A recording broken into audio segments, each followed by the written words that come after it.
Hello, I'm Rejid Ahmed with BBC World News. Our top stories. The US President and Britain's Prime Minister reaffirm the deep bond between their countries. Donald Trump throwing his support behind Brexit.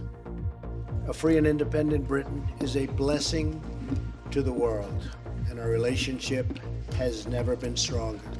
The first foreign leader to visit the White House, Theresa May secures key pledges from the President, including his commitment to the NATO alliance. Today, we've reaffirmed our unshakable commitment to this alliance. Mr. President, I think you confirmed that you're 100% behind NATO. Following the warm words, President Trump even takes Mrs. May's hand on a tour of the White House. The President has since pressed on with his agenda, signing an executive order authorising extreme vetting of immigrants to the US. And Rafael Nadal rolls back the years to set up a dream final against Roger Federer in the Australian Open tennis.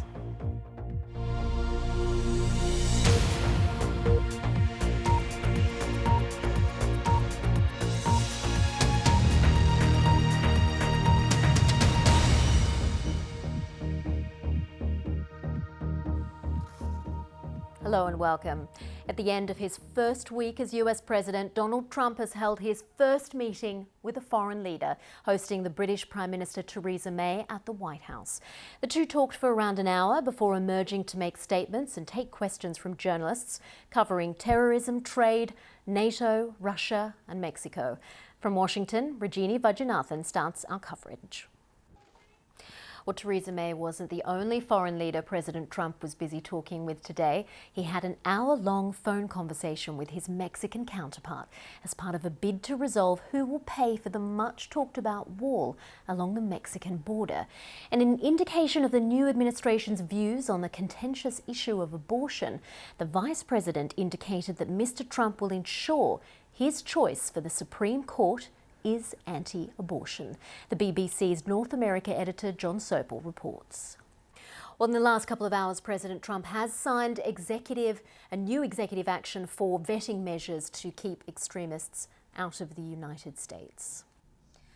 Well, as we've just heard about, the anticipated call between Donald Trump and Vladimir Putin that Rajini was speaking about there, the BBC's Steve Rosenberg has taken to the ice for this analysis of the options which lie in that relationship.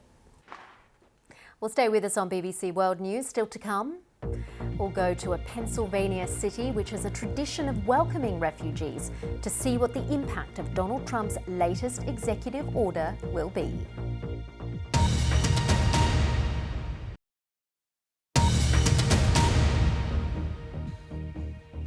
This is BBC World News. I'm Rejid Ahmed. The latest headlines.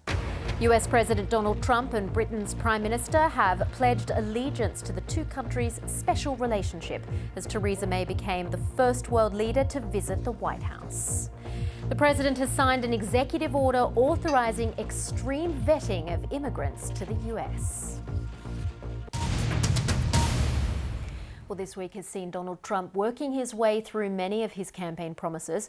One of the latest was the executive order restricting migrants from a number of countries in Africa and the Middle East, where Islamist militants have sparked violent conflict. For more insight into what it's like for refugees in the US, we've been to Lancaster, Pennsylvania. And there is much more on our website about the Trump presidency, including a look back at the events of his first week in power. That's at bbc.com/news.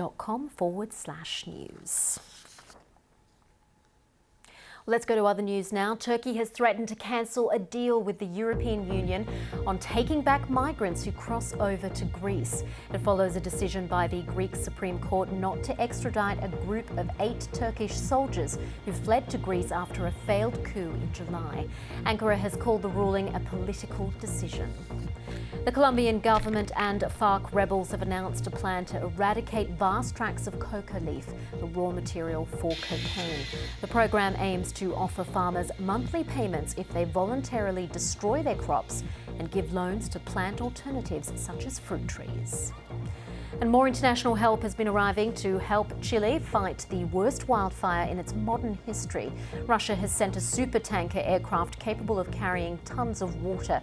One town, Santa Olga, has been destroyed by the blaze.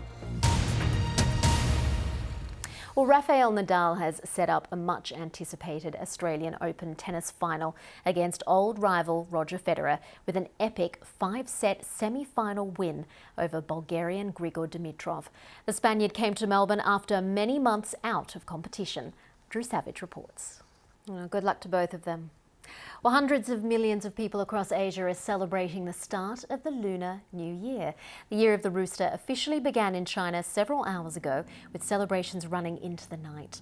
Fireworks as well as fresh flowers, lion dances and of course lots of food will be part of the celebrations for many. But some choose a different way of spending the holiday. Well, before we go, let's just show you how some of the British press is covering Theresa May's visit to the White House. The Saturday editions are out, and as you can see, her relationship with Donald Trump is filling the headlines. This is The Independent. Its headline is "Trump backs Brexit to seal special relationship." This is the Daily Express. It has a photo of Donald Trump holding Theresa May's hand under the headline, "Hand in hand, united we stand." Now, the Daily Telegraph uses the same photo and has the headline, "Hand in hand, the happy couple." It says May and Trump have shown that opposites do attract. The Mirror, it's the same photo under the headline, "I want to hold your hand." The paper says touchy-feely Donald Trump held Theresa May's hand as he promised to form a special relationship.